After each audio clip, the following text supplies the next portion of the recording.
북한 김책공업종합대학 로켓공업 엘리트 수재가 브로커도 없이 혼자 국경을 돌파해 한국으로 망명했습니다.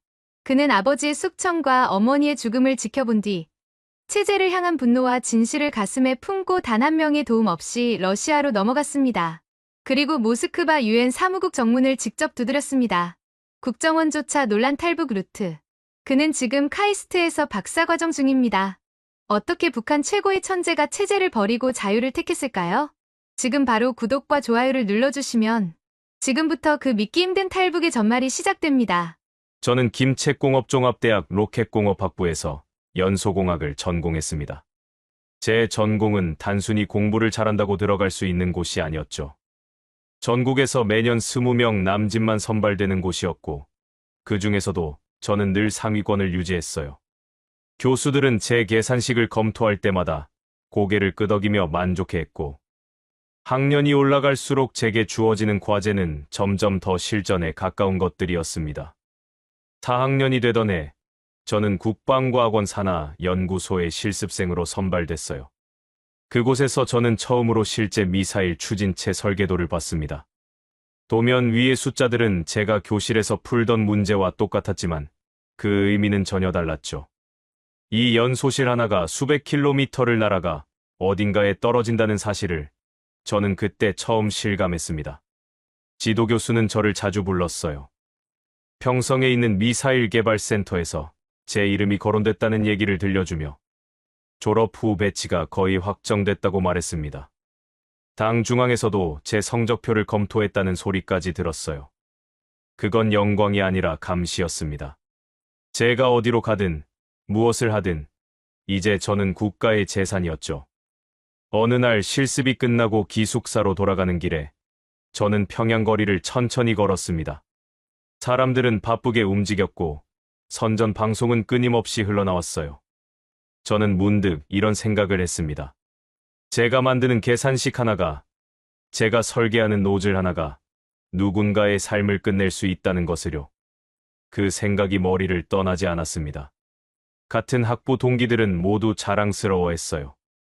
우리는 조국을 지키는 과학자가 될 거라고, 우리의 계산이 나라를 강하게 만든다고 믿었습니다. 하지만 저는 점점 더 불편해졌어요. 밤마다 책상 앞에 앉아 연소 효율 계산을 하면서 저는 제가 무엇을 하고 있는지 자꾸만 돌아보게 됐습니다. 그러던 어느 날, 제 인생이 완전히 뒤집혔습니다. 아버지가 사라진 거예요. 아무런 예고도 없이, 아무런 설명도 없이 그냥 집에 돌아오지 않으셨죠. 어머니는 며칠 동안 아무 말도 하지 못하고 방 안에만 계셨어요. 저는 학교에 갔다가 돌아오면 어머니가 창밖만 바라보고 계신 모습을 봤습니다. 일주일쯤 지나서 저는 알게 됐어요. 아버지가 중앙당 경제관리부에서 반당 혐의로 조사를 받고 있다는 거요. 무슨 혐의인지, 무엇을 잘못했는지 아무도 말해주지 않았습니다. 그냥 조사 중이라는 말만 들었죠. 이웃들은 우리 집 앞을 지나갈 때 고개를 돌렸고 학교 동기들도 저와 눈을 마주치지 않으려 했어요. 어머니는 하루가 다르게 야위어 갔습니다. 밥을 드시지 않았고 말수도 점점 줄어들었어요. 저는 어머니를 붙잡고 밥을 드시라고 애원했지만 어머니는 그저 고개만 저으셨습니다. 2달이 지나고 어머니는 결국 쓰러지셨어요. 병원에 데려갔을 때는 이미 늦었습니다. 어머니가 돌아가신 날, 저는 처음으로 이 나라가 무엇인지 깨달았습니다. 제가 아무리 천재라고 불려도, 제가 아무리 국가에 필요한 사람이어도, 제 가족은 아무런 이유도 모른 채 사라질 수 있다는 거요. 이유를 묻는 것조차 허락되지 않는 곳에서 저는 무엇을 위해 미사일을 설계하고 있었을까요?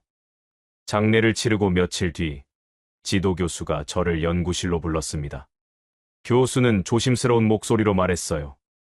당에서 저에 대한 평가는 여전히 높다고, 가족 문제와는 별개로 제 미래는 보장된다고 말이죠.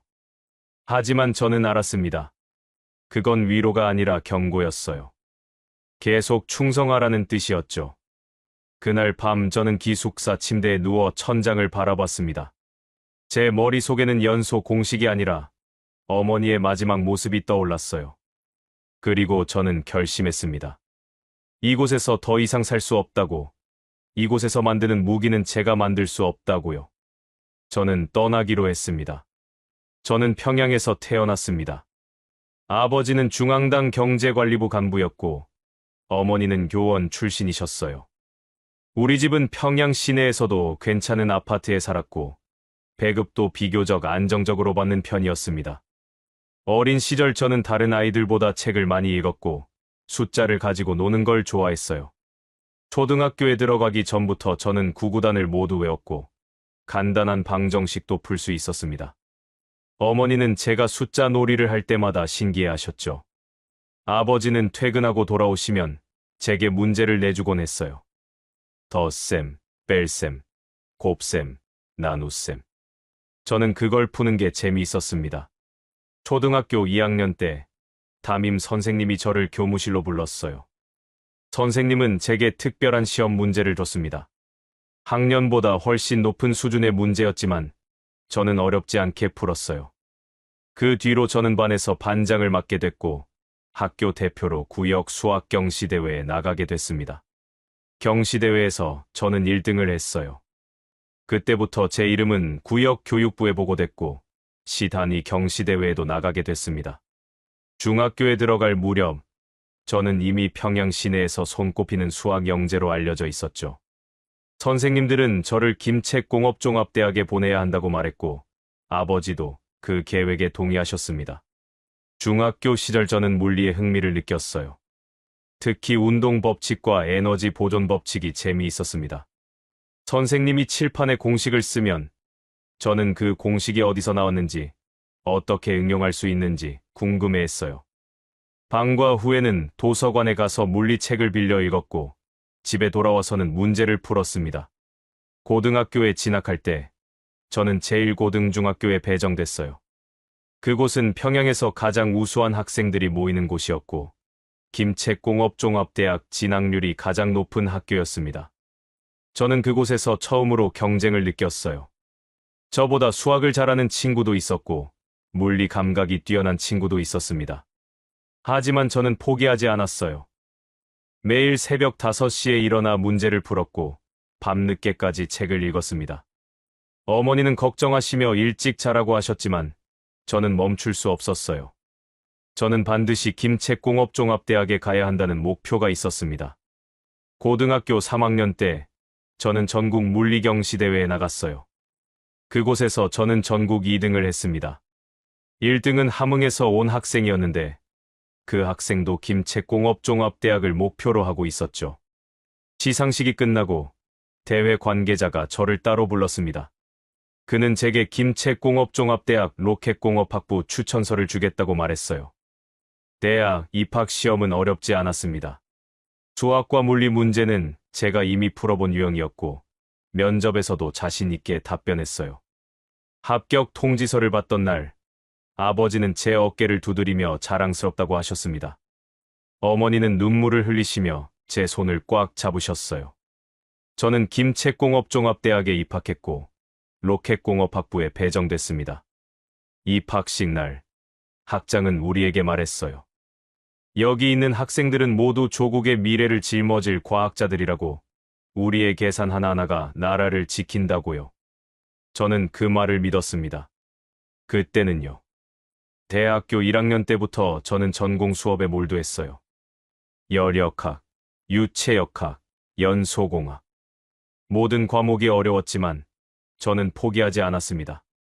밤늦게까지 도서관에서 공부했고 주말에도 실험실에 나가 데이터를 분석했어요. 교수들은 제 열정을 높이 평가했고 2학년 때부터는 고학년 수업을 듣도록 허락해뒀습니다.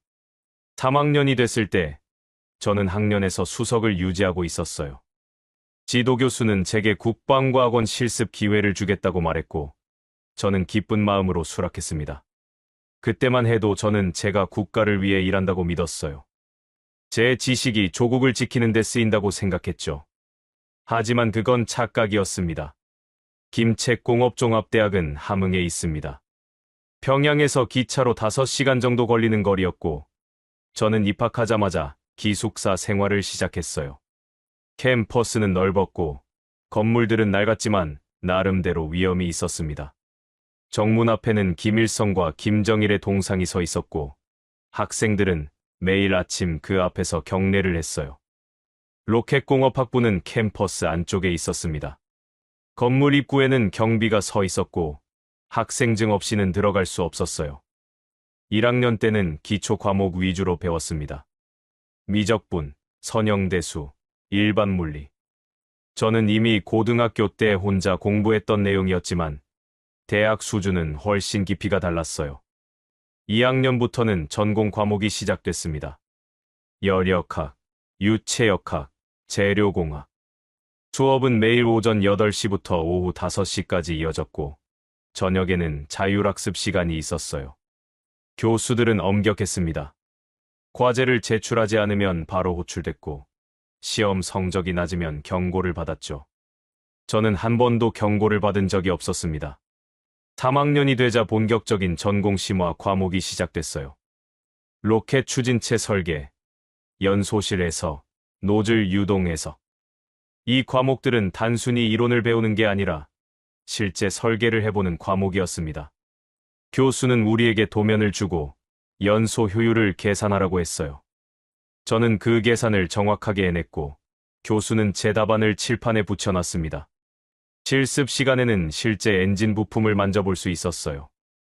연소실, 노즐, 점화기. 모두 작은 모형이었지만 실제와 똑같은 구조였습니다. 저는 그 부품들을 손으로 만지며 제가 계산한 공식이 어떻게 현실이 되는지 느낄 수 있었어요. 그건 놀라운 경험이었지만 동시에 무거운 경험이기도 했습니다. 4학년 1학기, 저는 국방과학원 산하연구소로 실습을 나갔어요. 평성에 있는 시설이었고 버스로 2시간 정도 걸렸습니다. 실습생은 저를 포함해 5명이었고 모두 학년 상위권 학생들이었어요. 연구소는 삼엄했습니다. 출입구마다 경비가 서 있었고 내부 이동도 허가증 없이는 불가능했죠. 연구소에서 저는 처음으로 실전 설계도를 봤습니다. 교실에서 배운 내용과 똑같았지만 도면 옆에는 실험 데이터와 시험 결과가 붙어 있었어요. 어떤 조건에서 얼마나 멀리 날아갔는지, 오차는 얼마였는지. 저는 그 숫자들을 보며 생각했습니다. 이 미사일이 어디로 가는지, 무엇을 하는지. 실습 기간 동안 저는 연소실 설계를 보조하는 일을 맡았어요. 선배 연구원이 계산한 수식을 검토하고 오류가 있는지 확인하는 일이었습니다. 어느 날, 저는 수식에서 작은 오류를 발견했어요. 연소 효율 계산에서 압력 보정항이 빠져 있었던 겁니다. 제가 그걸 지적하자 선배 연구원은 놀란 표정으로 저를 쳐다봤어요. 그날 저녁, 연구소장이 저를 불렀습니다. 소장은 제 이름과 학교를 확인한 뒤 고개를 끄덕이며 말했어요. 졸업 후 이곳으로 배치 신청을 하라고. 당에서도 제 이름을 알고 있다고요. 저는 예라고 대답했지만 마음속은 복잡했습니다. 실습이 끝나고 학교로 돌아왔을 때 저는 예전과 달라져 있었어요. 수업을 들으면서도 자꾸만 연구소에서 본 도면이 떠올랐고 그 미사일이 누구를 향하는지 생각하게 됐습니다. 교수는 우리가 조국을 지킨다고 말했지만 저는 점점 확신이 서지 않았어요. 4학년 2학기가 시작됐을 때 저는 졸업 논문 주제를 정해야 했습니다. 지도교수는 제게 고체 추진제 연소 안정성에 관한 논문을 쓰라고 했어요. 그건 매우 민감한 주제였고 실전 무기 개발에 직접 쓰이는 기술이었습니다. 저는 논문을 쓰기 시작했지만 키보드를 두드릴 때마다 손이 무거웠어요. 그러던 중 아버지가 사라졌습니다. 그리고 2달 뒤 어머니가 돌아가셨죠. 그 순간 저는 깨달았어요. 제가 아무리 뛰어나도, 제가 아무리 국가에 필요한 사람이어도 제 가족은 지킬 수 없다는 거요. 이 나라에서 저는 그저 도구일 뿐이었습니다. 그날은 평범한 저녁이었습니다. 저는 도서관에서 논문 자료를 정리하고 있었고 기숙사로 돌아가려던 참이었어요. 휴대전화가 울렸습니다. 어머니였죠. 어머니의 목소리는 떨리고 있었어요. 아버지가 아직 집에 안 오셨다고, 연락도 안 된다고 하셨습니다. 저는 처음에는 크게 걱정하지 않았어요. 아버지는 가끔 야근을 하셨고 회의가 길어지면 늦게 들어오시곤 했거든요. 하지만 어머니의 목소리에는 뭔가 다른 게 느껴졌습니다. 두려움이었어요. 저는 어머니를 안심시키고 전화를 끊었지만 마음이 편치 않았습니다. 다음 날 아침, 저는 어머니에게 다시 전화를 걸었어요. 어머니는 밤새 아버지를 기다렸지만 아버지는 돌아오지 않으셨다고 했습니다. 직장에 전화를 해봤지만 누구도 아버지의 행방을 알려주지 않았다고요. 저는 그때 불안감을 느꼈습니다. 일주일이 지났습니다. 아버지는 여전히 집에 돌아오지 않으셨어요. 어머니는 매일 전화를 하셨지만 저는 뭐라고 위로해야 할지 몰랐습니다. 저는 지도교수에게 가족 사정으로 며칠 학교를 쉬어야 할 것 같다고 말했어요. 교수는 잠깐 저를 쳐다보더니 고개를 끄덕였습니다. 그 눈빛에는 동정이 아니라 경계가 담겨 있었어요. 평양으로 돌아왔을 때 집 분위기는 완전히 바뀌어 있었습니다. 어머니는 머리가 하얗게 샜고 얼굴은 헬쑥했어요. 밥도 제대로 드시지 않은 것 같았습니다. 저는 어머니를 붙들고 무슨 일이냐고 물었지만 어머니는 고개만 저으셨어요. 모른다고, 아무것도 모른다고 하셨습니다. 이웃집 아주머니가 저를 조용히 불렀어요. 계단 밑에서 작은 목소리로 말했습니다. 아버지가 중앙당에서 조사를 받고 있다고, 반당 혐의라고 들었다고요. 저는 그 말을 듣는 순간 온몸이 얼어붙었습니다. 반당 혐의. 그건 최악의 혐의였어요. 저는 집으로 돌아가 어머니에게 물었습니다. 아버지가 무슨 잘못을 하셨냐고, 왜 조사를 받는 거냐고요. 어머니는 울면서 말했어요. 모른다고, 아버지는 아무 잘못도 하지 않으셨다고. 그냥 어느 날 출근하셨다가 돌아오지 않으신 거라고 하셨습니다. 며칠 뒤 보위부 사람들이 집에 찾아왔어요. 그들은 아버지의 서류와 물건들을 뒤졌고 저와 어머니에게 질문을 했습니다. 아버지가 집에서 무슨 말을 했는지, 누구를 만났는지, 이상한 행동은 없었는지. 저는 아무것도 모른다고 대답했고 어머니도 같은 말을 반복하셨어요. 그 뒤로 우리 집은 감시 대상이 됐습니다. 이웃들은 우리를 피했고 아파트 입구에서 마주치면 고개를 돌렸어요. 어머니는 시장에 나가시면 사람들이 수군대는 소리를 들었다고 하셨습니다. 저는 학교로 돌아갔지만 기숙사 룸메이트조차 저를 대하는 태도가 달라졌어요. 한 달이 지나고 어머니의 상태는 더욱 나빠졌습니다. 전화를 할 때마다 목소리가 약해졌고 말을 제대로 이어가지 못하셨어요. 저는 다시 평양으로 갔습니다. 어머니는 방 안에만 계셨고 밥도 거의 드시지 않으셨어요. 저는 어머니를 붙들고 밥을 드시라고 애원했지만 어머니는 그저 눈물만 흘리셨습니다. 2달째 되던 날 어머니가 쓰러지셨어요. 저는 급히 병원에 모시고 갔지만 의사는 고개를 저었습니다. 영양실조와 극심한 스트레스로 인한 쇼크 상태라고, 더 일찍 왔어야 했다고 말했어요. 하지만 저는 알고 있었습니다. 병원에 온다고 해서 달라질 건 없었다는 거요. 어머니는 그날 밤 돌아가셨습니다. 저는 병실에서 어머니의 손을 잡고 있었어요. 어머니의 손은 차갑고 말랐습니다. 저는 아무 말도 할 수 없었어요. 그저 어머니의 얼굴을 바라보며 이게 현실이라는 걸 받아들이려 애썼습니다. 장례는 조용히 치러졌어요. 친척들도 거의 오지 않았고 아버지의 직장 동료들도 나타나지 않았습니다. 저는 혼자서 어머니를 화장터까지 모셨고 유골함을 들고 집으로 돌아왔어요. 집은 텅 비어 있었고 아무 소리도 들리지 않았습니다. 그날 밤 저는 어머니의 방에 앉아 있었어요. 어머니가 쓰시던 옷장, 어머니가 앉으시던 의자, 어머니가 보시던 창문. 모든 게 그대로인데 어머니는 없었습니다. 저는 그때 결심했어요. 이 나라에서 더 이상 살 수 없다고, 저는 떠나야 한다고요. 장례를 치르고 함흥으로 돌아왔을 때 학교 분위기는 여전했습니다. 학생들은 수업을 듣고 교수들은 강의를 했어요. 모든 게 평범했지만 저에게는 아무것도 평범하지 않았습니다. 저는 강의실에 앉아 있어도 교수의 말이 귀에 들어오지 않았어요. 칠판에 적힌 공식을 봐도 그게 무슨 의미인지 알 수 없었습니다. 일주일쯤 지나서 지도교수가 저를 연구실로 불렀어요. 교수는 조심스러운 표정으로 저를 바라보며 말했습니다. 가족, 일로 힘들었을 거라고. 하지만 이제는 학업에 집중해야 한다고요. 그리고 중요한 소식이 있다고 했습니다. 교수는 제게 서류 한 장을 건넸어요. 국방과학원 평성미사일개발센터 배치 추천서였습니다. 졸업 후 바로 연구원으로 들어갈 수 있는 기회였죠. 교수는 말했어요. 당 중앙에서 제 이름을 직접 거론했다고. 이건 큰 영광이라고요. 저는 서류를 받아들었지만 손이 떨렸습니다. 그날 밤 기숙사로 돌아와 침대에 누웠어요. 천장을 바라보며 생각했습니다. 제가 만들 미사일은 어디로 가는 걸까? 누구를 향하는 걸까?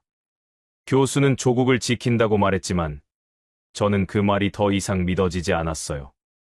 제 계산 하나하나가 누군가의 목숨을 끝낼 수 있다는 생각이 머리에서 떠나지 않았습니다. 다음 날 저는 도서관에 갔어요. 논문을 써야 했지만 키보드 앞에 앉아도 한 글자도 쓸 수 없었습니다. 제 논문 주제는 고체 추진제 연소 안정성이었고 이 기술은 직접 무기 개발에 쓰이는 것이었어요. 저는 화면을 바라보며 생각했습니다. 이 논문을 쓰는 게 맞는 걸까? 며칠 뒤 실험실에서 동기들과 함께 실험을 하고 있었어요. 우리는 작은 모형 엔진을 시험하고 있었고 연소 데이터를 측정하고 있었습니다. 엔진이 점화되자 불꽃이 뿜어져 나왔고 데이터가 화면에 나타났어요. 동기들은 환호했지만 저는 웃을 수 없었습니다. 저녁에 혼자 산책을 하며 생각했어요. 제가 이 길을 계속하면 저는 평생 무기를 만드는 사람으로 살게 됩니다. 제 머리는 사람을 죽이는 도구를 설계하는 데 쓰이게 되는 거죠. 어머니는 제게 뭐라고 말씀하실까요? 아버지는 제가 이 길을 가는 걸 원하실까요? 한 달이 지나고 저는 졸업 논문을 마쳤습니다. 교수는 제 논문을 높이 평가했고 학부장 앞에서 발표 기회를 줬어요. 발표 날, 저는 강의실 앞에 서서 제 연구 내용을 설명했습니다. 학부장과 교수들은 고개를 끄덕이며 들었고 발표가 끝나자 박수를 쳤어요. 발표가 끝난 뒤 학부장이 저를 불렀습니다. 학부장은 제 어깨를 두드리며 말했어요. 훌륭한 연구라고. 이 기술이 조국을 강하게 만들 거라고요. 그리고 졸업 후 평성에서 제 능력을 마음껏 펼치라고 했습니다. 저는 고개를 숙여 인사했지만 가슴이 답답했어요. 졸업식이 며칠 남지 않았을 때 저는 중요한 결정을 내렸습니다. 저는 이곳에서 더 이상 살 수 없다고, 이 길을 계속할 수 없다고 생각했어요. 제가 만드는 무기는 조국을 지키는 게 아니라 사람을 죽이는 거였습니다. 저는 그 일을 할 수 없었어요. 어느 날 밤 저는 어머니가 돌아가시기 전에 하신 말씀을 떠올렸습니다. 어머니는 병상에서 제 손을 잡고 말씀하셨어요. 내 머리를 지키며 살아야 한다고. 그게 우리가 지켜온 마지막 희망이라고요. 저는 그 말의 의미를 이제야 이해했습니다. 어머니는 제가 이곳을 떠나기를 원하셨던 거예요. 저는 계획을 세우기 시작했습니다. 브로커를 쓸 돈도 없고 도움을 줄 사람도 없었어요. 저는 혼자서 해야 했습니다. 도서관에서 러시아어 책을 빌려 공부했고 지도를 보며 국경 지역을 확인했어요. 그리고 기회를 기다렸습니다. 졸업하고 한 달 뒤 기회가 왔어요. 국방과학원에서 러시아 기술협력 연수팀을 꾸린다는 공고가 나왔습니다. 미사일 추진체 기술을 배우기 위해 모스크바로 가는 팀이었어요. 저는 즉시 신청서를 냈고 제 실력 때문에 선발됐습니다. 출국 전 저는 평양집을 마지막으로 방문했어요. 어머니의 유골함 앞에 앉아 말했습니다. 어머니, 저는 이제 떠나겠습니다.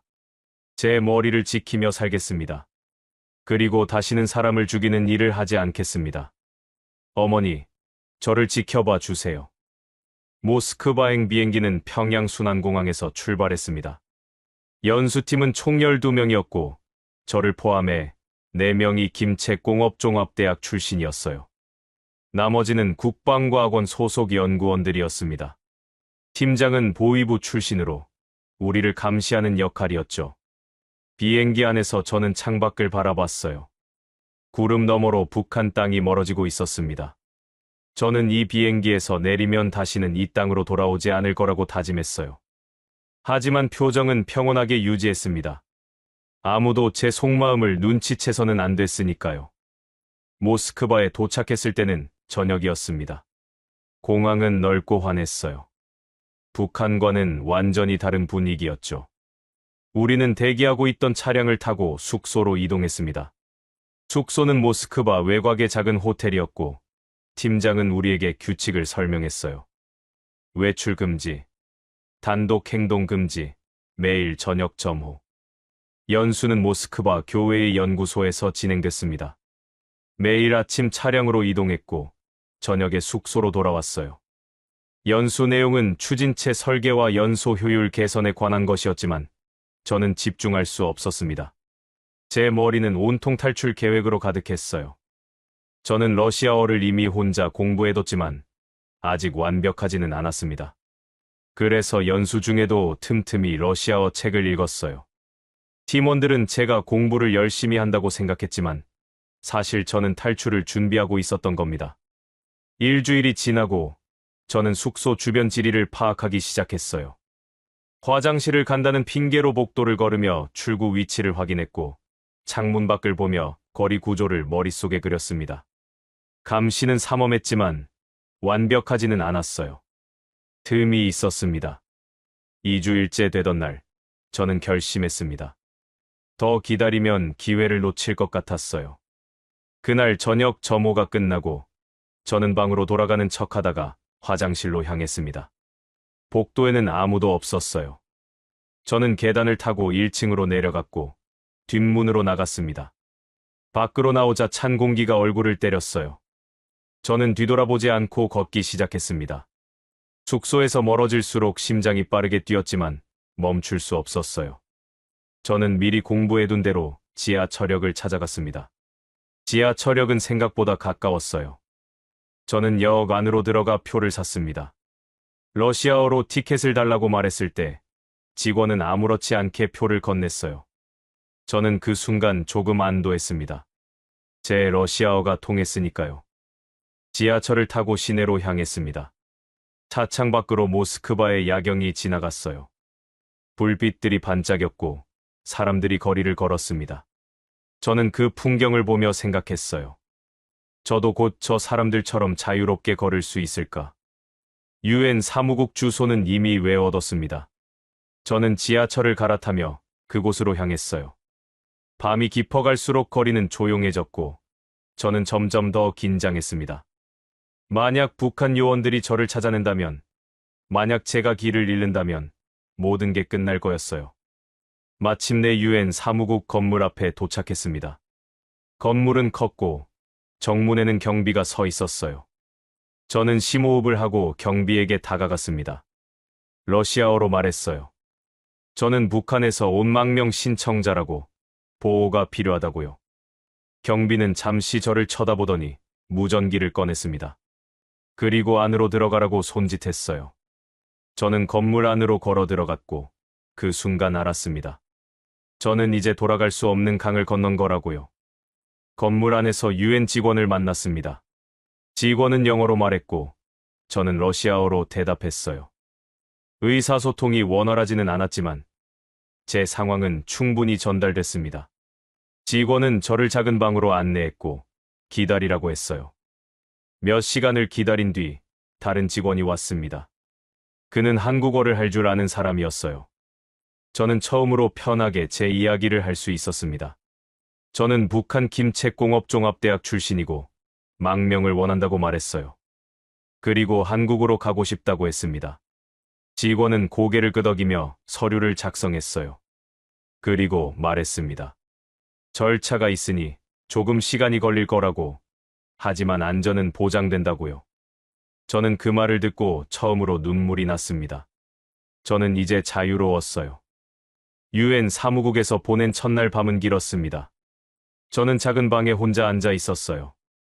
창문 밖으로 모스크바의 불빛이 보였고 저는 제가 정말로 북한을 떠났다는 사실을 실감했습니다. 손이 떨렸어요. 두려움과 안도감이 동시에 밀려왔습니다. 다음 날 아침, UN 직원이 저를 찾아왔어요. 중년의 러시아인 남자였고 영어와 러시아어를 섞어가며 말했습니다. 저는 러시아어로 대답했고 직원은 고개를 끄덕이며 서류를 꺼냈어요. 이름, 생년월일, 출신지, 가족 관계, 기본적인 정보를 물어봤습니다. 저는 모든 질문에 답했어요. 김책공업종합대학 로켓공업학부 졸업. 아버지는 중앙당 간부였으나 숙청당했고 어머니는 2달 만에 돌아가셨다고 말했습니다. 직원은 제 말을 들으며 계속 메모했어요. 표정은 무덤덤했지만 가끔 눈썹을 올리며 놀라는 기색을 보였습니다. 이틀째 되던 날, 다른 직원이 왔어요. 이번에는 한국어를 할 줄 아는 사람이었습니다. 중국계로 보이는 여성이었고 유창한 한국어로 말했어요. 저는 처음으로 편하게 제 이야기를 할 수 있었습니다. 한국어로 말하니 마음이 한결 가벼워졌어요. 직원은 제게 물었습니다. 왜 망명을 결심했는지, 어떻게 혼자서 여기까지 왔는지요. 저는 처음부터 차근차근 설명했어요. 아버지의 숙청, 어머니의 죽음, 제가 만들던 무기에 대한 죄책감, 그리고 탈출 과정. 직원은 제 이야기를 듣는 내내 고개를 끄덕였고 가끔 질문을 했습니다. 브로커는 쓰지 않았다고요? 예.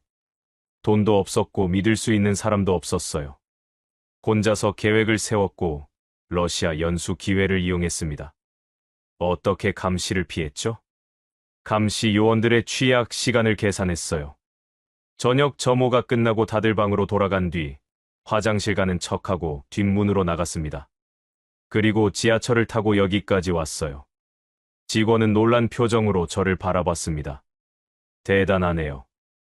보통 탈북자들은 브로커의 도움을 받거나 중국을 거쳐 오는데 러시아에서 직접 유엔을 찾아온 경우는 거의 없어요.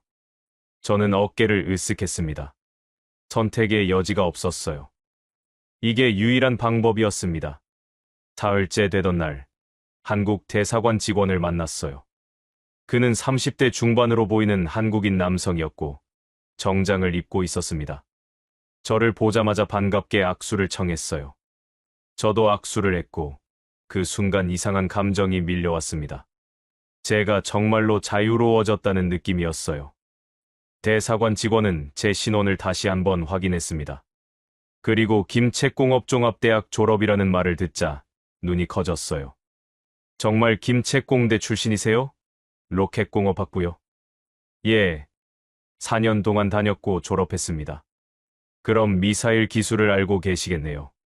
추진체 설계와 연소 효율 계산을 주로 했습니다. 국방과학원 연구소에서 실습도 했고요. 직원은 잠시 말이 없었어요. 그리고 조심스럽게 물었습니다. 한국으로 가시길 원하시나요? 예. 그게 제 목표였어요. 저는 한국에서 새로운 삶을 시작하고 싶습니다. 직원은 고개를 끄덕였습니다. 절차가 있습니다. 시간이 좀 걸릴 수 있지만 한국 정부는 탈북민을 보호하고 지원합니다. 걱정하지 마세요. 그 말을 듣고 저는 안도했어요. 하지만 동시에 긴장도 됐습니다. 한국이라는 나라는 제게 완전히 낯선 곳이었으니까요. 저는 그곳에서 어떻게 살아야 할까? 사람들은 저를 받아들여줄까? 온갖 생각이 머릿속을 스쳤습니다. 일주일이 지나고 저는 더 많은 질문을 받았어요. 이번에는 한국 국정원 직원이었습니다. 그들은 제 탈북 과정을 매우 자세히 물었어요. 어떻게 러시아 연수팀에 선발됐는지, 숙소에서 어떻게 나왔는지, 유엔까지 어떤 경로로 왔는지. 저는 모든 걸 솔직하게 말했습니다. 국정원 직원은 제 기술적 배경에도 관심을 보였어요. 김책공대에서 무엇을 배웠는지, 어떤 프로젝트에 참여했는지, 북한의 미사일 개발 수준은 어느 정도인지. 저는 아는 선에서 대답했지만 너무 구체적인 내용은 피했습니다. 제가 알고 있는 기술이 잘못 쓰이는 걸 원하지 않았으니까요. 북한에서 어떤 연구를 했습니까? 주로 고체 추진제 연소 안정성에 관한 연구였습니다. 졸업 논문 주제이기도 했고요. 실전 무기 개발에 참여한 적은요? 실습생으로 연구소에 다녀온 적은 있지만 직접 개발에 참여하지는 않았습니다. 졸업 후 배치될 예정이었지만 그 전에 탈북했어요. 직원은 고개를 끄덕이며 메모를 했습니다. 한국에 오시면 좀 더 자세한 조사가 있을 겁니다. 이해하시죠? 예, 충분히 이해합니다. 2주일째 되던 날, 대사관 직원이 좋은 소식을 가져왔어요. 한국행 비행기 티켓이 준비됐다고 일주일 후 출발한다고 했습니다. 저는 그 말을 듣고 가슴이 두근거렸어요. 드디어 한국으로 가는 거였습니다. 출발 전날 밤, 저는 잠을 이룰 수 없었어요. 침대에 누워 천장을 바라보며 생각했습니다. 제 선택이 옳은 걸까? 한국에서 저는 잘 살 수 있을까? 두려움도 있었지만 기대도 컸어요. 저는 더 이상 무기를 만들지 않아도 됐고 자유롭게 살 수 있었습니다. 다음 날 아침, 저는 대사관 차량을 타고 공항으로 향했어요. 모스크바의 거리를 지나며 창밖을 바라봤습니다. 이 도시에서 보낸 시간은 짧았지만 제 인생에서 가장 중요한 순간이었어요. 이곳에서 저는 진짜로 자유를 얻었습니다. 공항에 도착해서 출국 수속을 밟았어요. 대사관 직원이 함께 있었고 모든 절차를 도와줬습니다. 비행기에 오를 때 저는 뒤를 돌아봤어요. 모스크바, 그리고 그 너머에 있는 북한. 저는 이제 그곳으로 돌아가지 않을 거였습니다. 비행기는 인천공항으로 향했습니다. 창밖으로 구름이 흘러갔고 저는 좌석에 앉아 눈을 감았어요. 10시간이 넘는 비행이었지만 시간이 빠르게 지나간 것 같았습니다.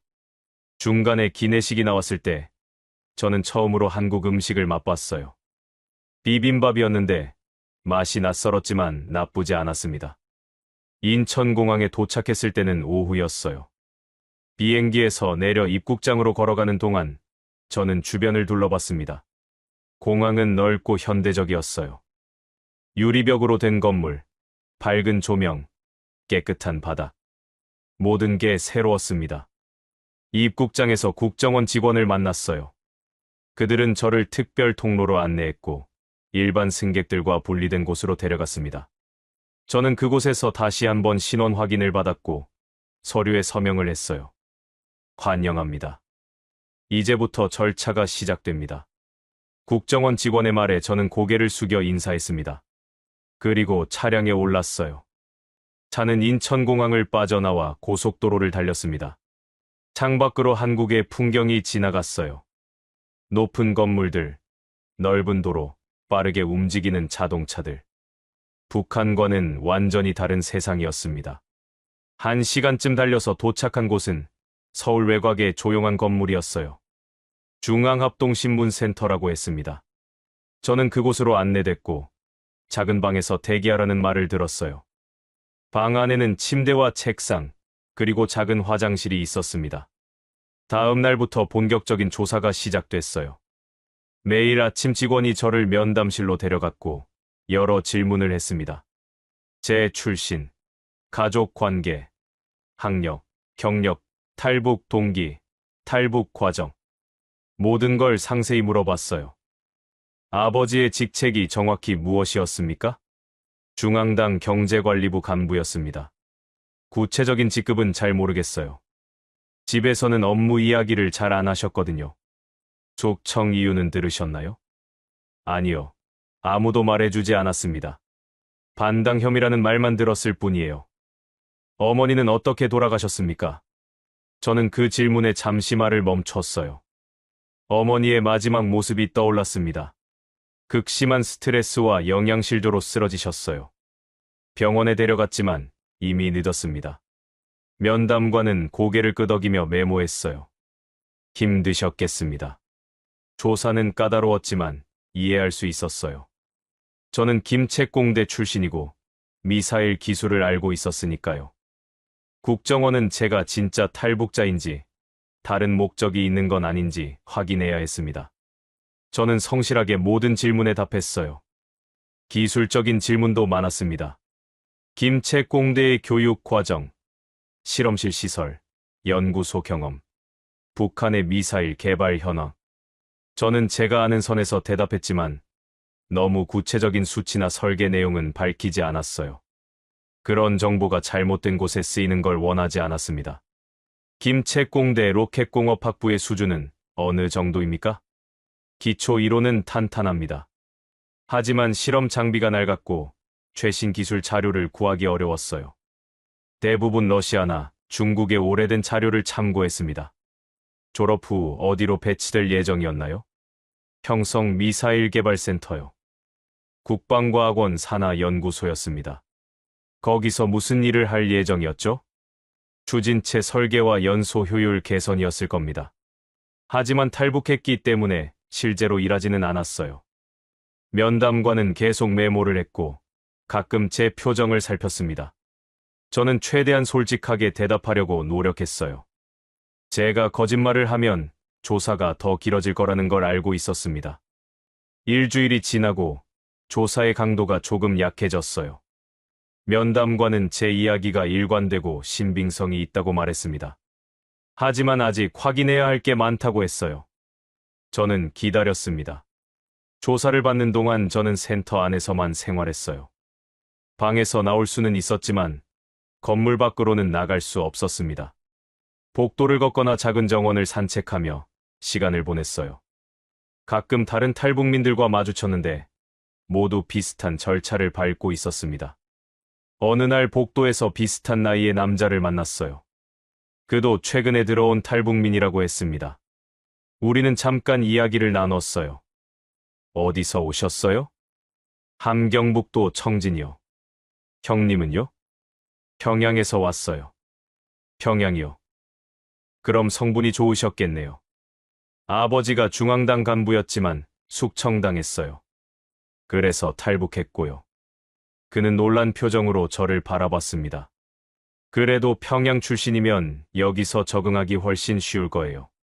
저는 평양도 몇 번 못 가봤거든요. 우리는 조금 더 이야기를 나눴고 서로 힘내라는 말을 했어요. 그 짧은 대화가 위로가 됐습니다. 한 달이 지나자 면담관이 좋은 소식을 전했어요.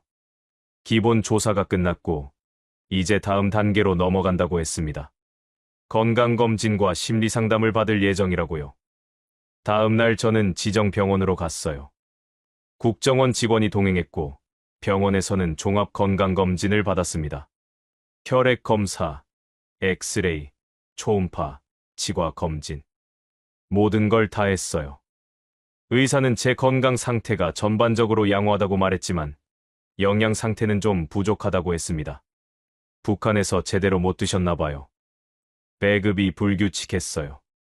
특히 어머니가 돌아가신 뒤로는 밥을 제대로 못 먹었습니다. 의사는 고개를 끄덕이며 영양제를 처방해줬어요. 앞으로 잘 챙겨 드세요. 금방 회복될 겁니다. 건강검진 다음으로 심리상담을 받았어요. 상담사는 부드러운 목소리로 말했고 편안한 분위기를 만들려고 노력했습니다. 저는 처음에는 조심스러웠지만 점점 마음을 열게 됐어요. 북한에서의 삶은 어땠나요? 어릴 때는 괜찮았어요. 아버지 덕분에 평양에서 안정적으로 살았고 공부도 잘했으니까요. 하지만 아버지가 숙청당한 뒤로는 모든 게 무너졌습니다. 그때 어떤 감정을 느꼈나요? 분노와 두려움이었어요.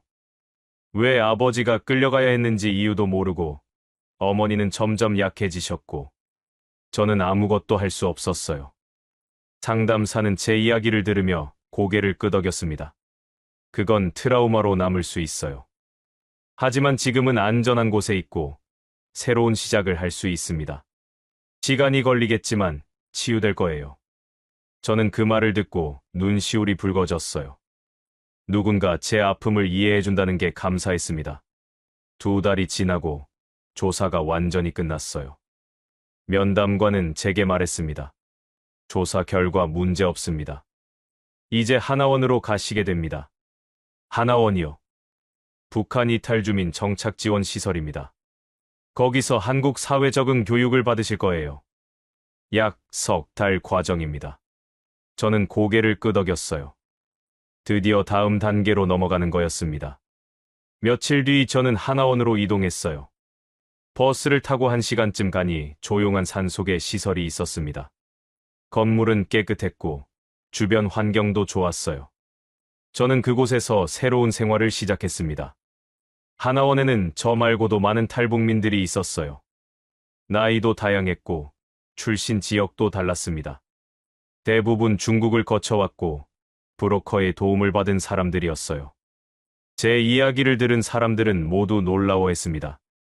러시아로 갔다고요? 예. 기술 연수팀으로 합법적으로 출국했어요. 대단하네요. 그럼 국경 넘을 때 위험하지 않았겠어요? 국경은 안 넘었어요. 정식 비자로 나갔거든요. 대신 모스크바에서 감시를 뚫고 도망쳐야 했죠. 교육은 매일 오전 9시부터 시작됐어요. 한국의 법률, 경제 시스템, 사회 문화, 언어. 모든 게 새로웠습니다. 특히 경제 부분이 어려웠어요. 자본주의 시장 경제라는 개념 자체가 낯설었거든요. 한국에서는 돈을 벌어서 스스로 생활해야 합니다. 배급이 없어요. 강사의 말에 저는 고개를 끄덕였어요. 알고는 있었지만 실감이 나지 않았습니다. 언어 수업도 있었어요. 남한과 북한의 말이 비슷하지만 어휘와 억양이 많이 달랐습니다. 저는 열심히 따라하며 익혔어요. 북한에서는 동무라고 하지만 남한에서는 친구라고 해요. 북한에서는 꽝이라고 하지만 남한에서는 거울이라고 합니다. 하나씩 배워가며 저는 한국 사회에 대한 이해가 깊어졌어요. 한국을 배워갈수록 저는 더욱더 공부를 하고 싶어졌습니다. 남들보다 더 남아 공부하고 남들보다 더 먼저 일어나 공부했습니다. 물론 또래들과 저녁에 잠들기 전에는 텔레비전 방송도 보고 노래도 듣고 행복한 순간들이었습니다. 매일 잠드는 시간이 아까울 정도였으니까요. 어느 날 하나원 선생님께 자고 일어나면 공부가 하고 싶어요. 라고 얘기했더니 그래서 천재 엘리트구나 하시며 저를 더 많이 이것저것 가르쳐 주시고 하셨어요. 석 달의 교육이 끝날 무렵 담당자가 저를 불렀습니다. 이제 사회로 나가실 준비를 해야 해요. 임대 아파트가 배정됐고 정착금도 지급됩니다. 어디로 가게 되나요? 서울 외곽이에요. 하나센터 담당자가 정기적으로 연락할 거고 필요한 게 있으면 언제든 도움을 요청하세요. 저는 감사하다고 말했어요. 한국 정부의 지원이 없었다면 저는 이렇게까지 올 수 없었을 겁니다. 하나원을 떠나는 날, 저는 짐을 챙기며 지난 석 달을 돌아봤어요. 많은 걸 배웠고 많이 변했습니다. 이제 저는 한국 사회로 나갈 준비가 됐어요. 버스를 타고 서울로 향하며 창밖을 바라봤습니다. 한국의 풍경은 여전히 낯설었지만 이제는 두렵지 않았어요. 저는 새로운 삶을 시작할 준비가 돼 있었습니다. 임대 아파트는 서울 외곽의 작은 단지에 있었습니다. 건물은 깨끗했고 주변에는 마트와 편의점이 있었어요. 저는 처음으로 제 공간을 갖게 됐습니다. 아파트 안에 들어섰을 때 저는 소파에 앉아 한참을 그대로 있었어요. 이제 저는 정말로 자유로웠습니다. 하나센터 담당자가 정기적으로 전화를 했어요. 적응은 잘하고 있는지, 필요한 게 있는지 물어봤습니다. 저는 괜찮다고 대답했지만 사실 외로웠어요. 혼자 사는 게 처음이었고 아는 사람도 없었습니다. 며칠 동안은 아파트 주변을 걸으며 지역을 파악했어요. 마트에 가서 장을 보고 편의점에서 도시락을 사 먹었습니다. 모든 게 신기했어요. 물건이 넘쳐났고 사람들은 자유롭게 사고 팔았습니다. 일주일쯤 지나서 하나센터 담당자가 저를 불렀어요. 사무실로 찾아갔더니 담당자는 제게 중요한 제안을 했습니다. 학력이 높으시니까 대학원 진학을 생각해 보시는 게 어때요? 정부에서 탈북민 대학 진학 지원 프로그램이 있어요. 저는 그 말을 듣고 잠시 생각했어요. 다시 공부를 할 수 있다는 게 믿기지 않았습니다. 정말 가능한가요? 물론이죠. 특히 김책공대 출신이시고 전공도 확실하시니까 충분히 가능해요. 관심 있으시면 제가 자료를 드릴게요. 저는 고개를 끄덕였습니다. 생각해 보겠습니다. 집으로 돌아와 담당자가 준 자료를 펼쳐봤어요. 카이스트, 서울대, 포항공대. 한국의 주요 이공계 대학 목록이었습니다. 저는 그 중에서도 카이스트에 눈이 갔어요. 한국 최고의 이공계 대학이라고 했습니다. 하지만 걱정도 됐어요. 제가 과연 한국 대학원에서 공부할 수 있을까? 북한에서 배운 내용이 통할까? 저는 며칠 동안 고민했습니다. 다시 담당자를 만났을 때 저는 질문을 했어요. 제가 북한 출신인데도 대학원에 갈 수 있을까요? 학력을 인정해 주나요? 담당자는 웃으며 대답했습니다. 김책공대는 북한에서 가장 우수한 대학이잖아요. 한국 정부도 그걸 인정해요. 학력 검증 절차는 있지만 문제 없을 겁니다. 등록금은요? 생활비는 어떻게 하죠? 탈북민 대학 진학 지원금이 있어요. 등록금은 전액 지원되고 생활비도 일부 나옵니다. 그리고 대학원이면 장학금도 받을 수 있고요. 저는 그 말을 듣고 놀랐어요. 북한에서는 아버지가 숙청당하자 모든 게 끊겼지만 여기서는 달랐습니다. 제 능력을 봐주고 제게 기회를 준다는 게 믿기지 않았어요.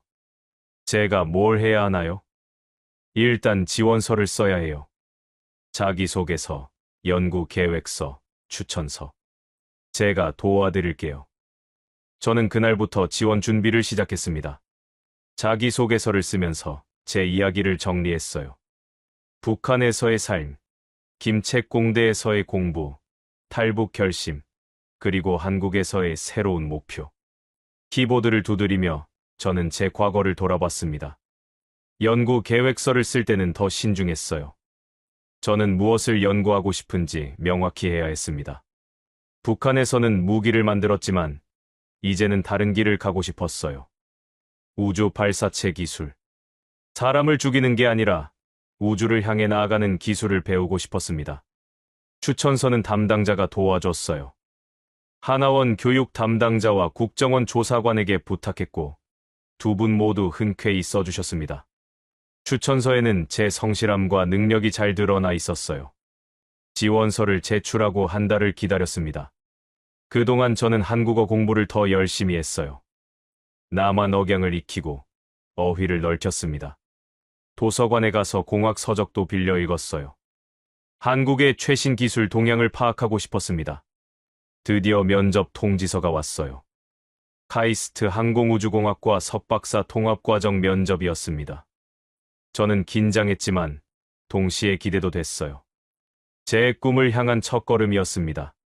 면접날, 저는 카이스트 캠퍼스를 처음 방문했어요. 캠퍼스는 넓고 현대적이었습니다. 건물들은 높았고 학생들이 자유롭게 걸어 다녔어요. 저는 그 풍경을 보며 감탄했습니다. 면접실에 들어가자 교수 세 분이 앉아 계셨어요. 저는 인사를 하고 자리에 앉았습니다. 떨리는 마음을 가라앉히며 질문을 기다렸어요. 자기소개 부탁합니다. 안녕하세요. 저는 북한 김책공업종합대학 로켓공업학부를 졸업했습니다. 추진체 설계와 연소공학을 전공했고 탈북 후 한국에서 새로운 연구를 시작하고 싶어 지원하게 됐습니다. 교수들은 제 이력서를 보며 고개를 끄덕였어요. 그리고 질문이 이어졌습니다. 김책공대에서 어떤 공부를 했나요? 열역학, 유체역학, 연소공학을 배웠습니다. 졸업 논문은 고체 추진제 연소 안정성에 관한 내용이었고요. 실전 경험은 있나요? 국방과학원 연구소에서 실습을 했습니다. 추진체 설계를 보조하는 일이었어요. 하지만 실제 개발에는 참여하지 않았습니다. 왜 카이스트에 지원했나요? 저는 잠시 멈췄다가 대답했어요. 북한에서 저는 무기를 만드는 법을 배웠습니다. 하지만 제 부모님이 돌아가시고 저는 깨달았어요. 제 지식이 사람을 죽이는 데 쓰이는 게 싫었습니다. 이제는 다른 방향으로 제 능력을 쓰고 싶어요. 우주 발사체 기술을 배우고 싶습니다. 교수들은 제 말을 듣고 잠시 침묵했어요. 그리고 한 교수가 물었습니다. 구체적으로 무엇을 연구하고 싶나요? 액체 로켓, 엔진의 연소 효율 개선입니다. 같은 연료로 더 많은 추력을 낼 수 있다면 더 적은 비용으로 우주에 갈 수 있을 거예요. 그게 제 목표입니다. 교수는 고개를 끄덕이며 미소를 지었어요. 좋은 목표네요. 우리 연구실에서도 그 주제를 다루고 있습니다. 면접은 1시간 정도 이어졌어요. 기술적인 질문도 있었고, 제 탈북 배경에 대한 질문도 있었습니다. 저는 최대한 솔직하게 대답했어요. 제 진심을 보여주고 싶었습니다. 면접이 끝나고 캠퍼스를 걸으며 생각했어요. 제가 과연 합격할 수 있을까? 하지만 최선을 다했으니 결과를 기다리는 수밖에 없었습니다. 일주일 뒤 합격 통지서가 왔어요. 저는 그 편지를 받아들고 한참을 서 있었습니다. 믿기지 않았어요. 제가 정말로 카이스트 학생이 된 거였습니다. 담당자에게 전화를 걸어 합격 소식을 전했어요. 담당자는 진심으로 축하해줬습니다. 정말 잘하셨어요. 이제 본격적으로 새로운 삶을 시작하시는 거예요. 저는 감사하다고 말했어요. 한국 정부의 지원이 없었다면 이런 기회는 없었을 겁니다. 입학 전 오리엔테이션이 있었어요. 저는 캠퍼스에 가서 다른 신입생들을 만났습니다. 대부분 한국인 학생들이었고 다들 뛰어난 학력을 가지고 있었어요. 저는 조금 위축됐지만 제 자리를 찾아야 한다고 다짐했습니다. 오리엔테이션에서 지도교수를 만났어요. 교수는 50대 중반으로 보이는 분이었고 온화한 인상이었습니다. 교수는 저를 연구실로 안내하며 말했어요. 내 이력서를 봤어.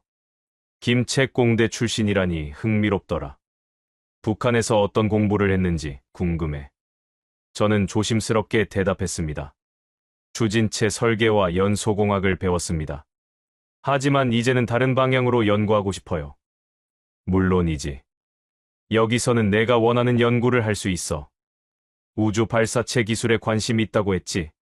예, 그게 제 목표입니다.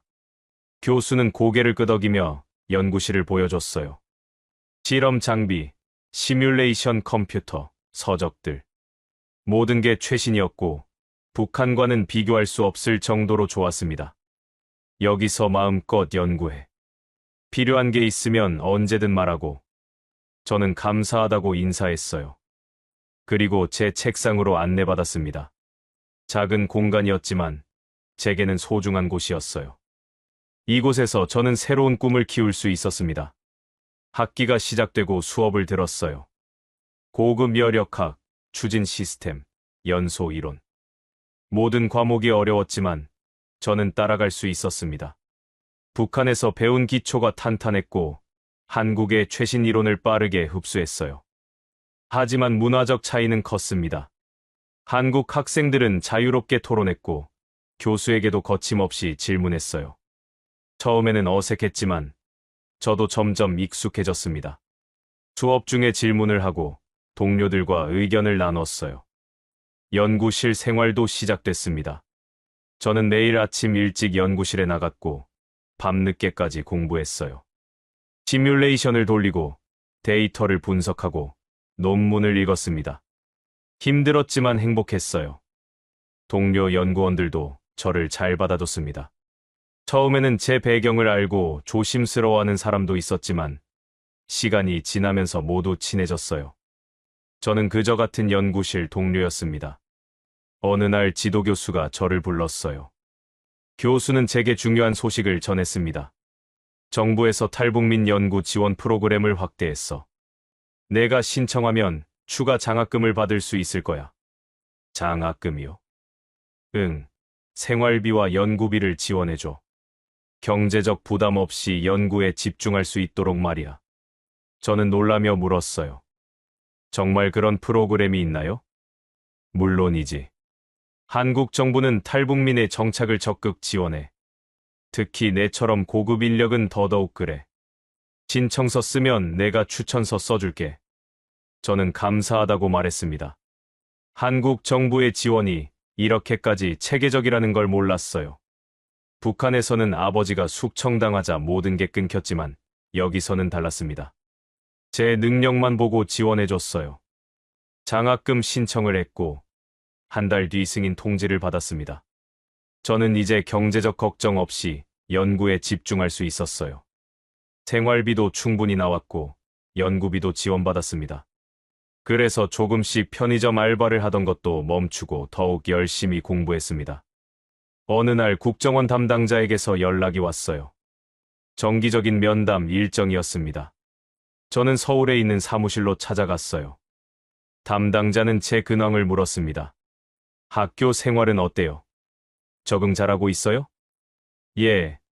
처음에는 어려웠지만 이제는 괜찮아요. 연구도 재미있고요.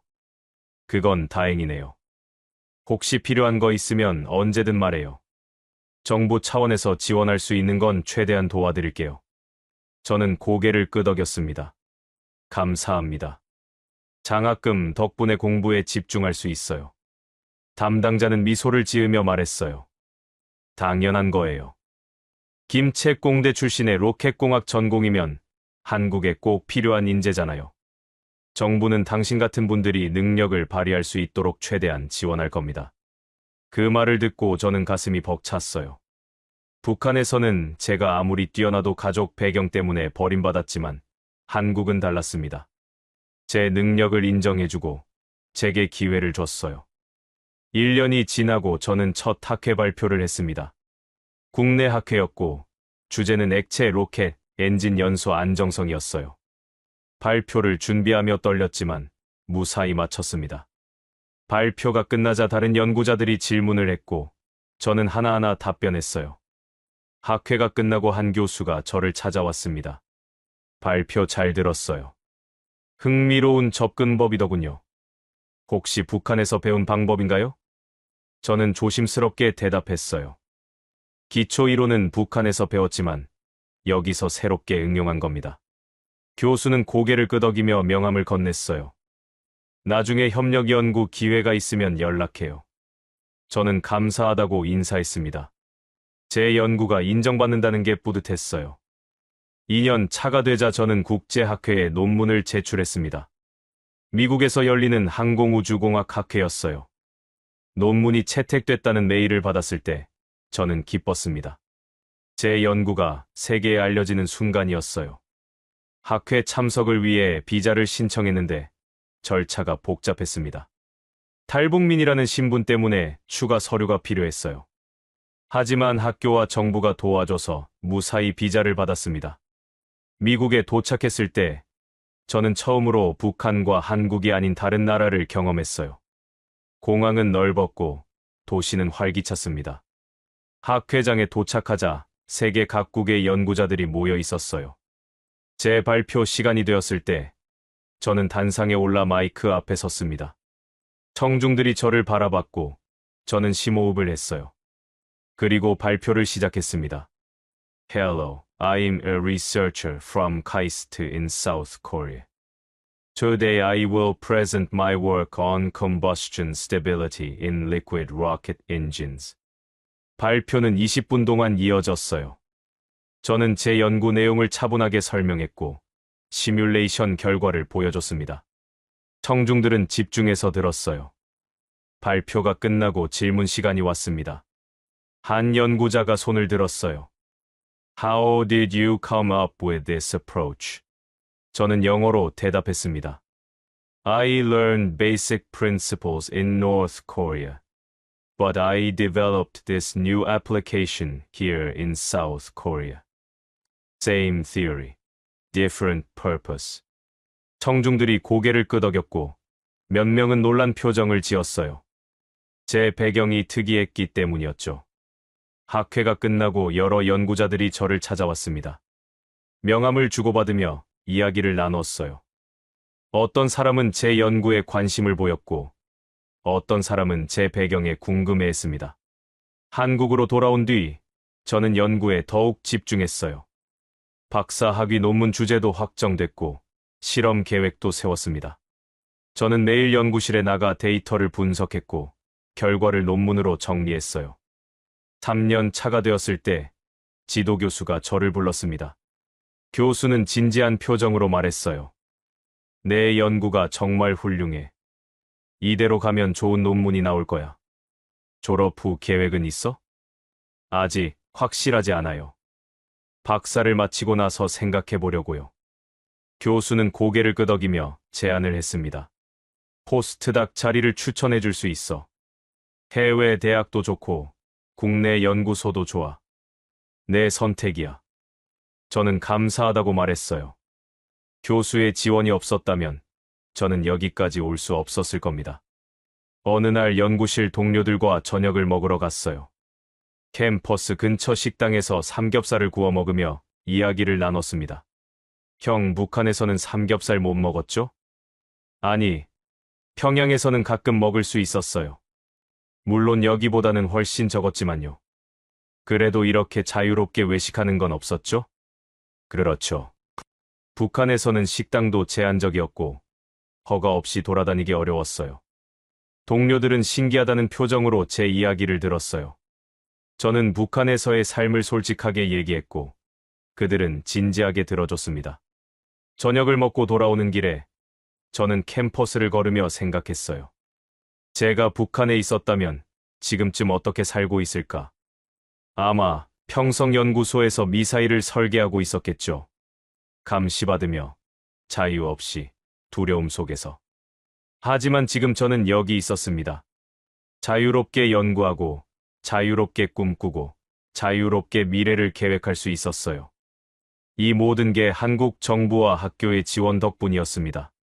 북한에서는 부모가 죽어도 저를 이용하려고만 했어요. 제 천재성은 무기를 만드는 데만 쓰였고 제 미래는 국가가 정했습니다. 하지만 한국은 달랐어요. 제 능력을 인정해주고 제가 원하는 길을 갈 수 있도록 무한히 지원해줬습니다. 국정원 담당자는 정기적으로 연락하며 필요한 게 없는지 물어봤어요. 학교는 장학금을 지원해줬고 정부는 생활비를 보조해줬습니다. 저는 경제적 걱정 없이 오직 연구에만 집중할 수 있었어요. 4년 차가 된 지금 저는 박사학위 논문을 준비하고 있습니다. 밤에 혼자 창밖을 바라봤습니다. 한국의 야경이 펼쳐져 있었고 불빛들이 반짝였어요. 저는 이 도시에서 새로운 삶을 시작했고 이제는 제 미래를 스스로 만들어가고 있었습니다. 어머니가 돌아가시기 전에 하신 말씀이 떠올랐어요. 너는 내 머리를 지키며 살아야 한다. 저는 그 말씀을 지켰습니다. 제 머리를 지켰고 제 꿈을 이뤘어요. 북한에서는 제가 아무리 천재여도 가족 배경 때문에 버림받았습니다. 하지만 한국은 달랐어요. 제 천재성을 인정해주고 무한한 지원을 해줬습니다. 경제적 지원, 교육 기회, 연구 환경. 모든 걸 제공해줬어요. 저는 더 이상 무기를 만들지 않습니다. 제 계산은 사람을 죽이는 데 쓰이지 않아요. 이제 저는 우주로 나아가는 기술을 연구하고 인류의 미래를 여는 일에 참여하고 있습니다. 다음 날 지도교수를 만났어요. 교수는 제게 포스트닥 자리를 제안했습니다.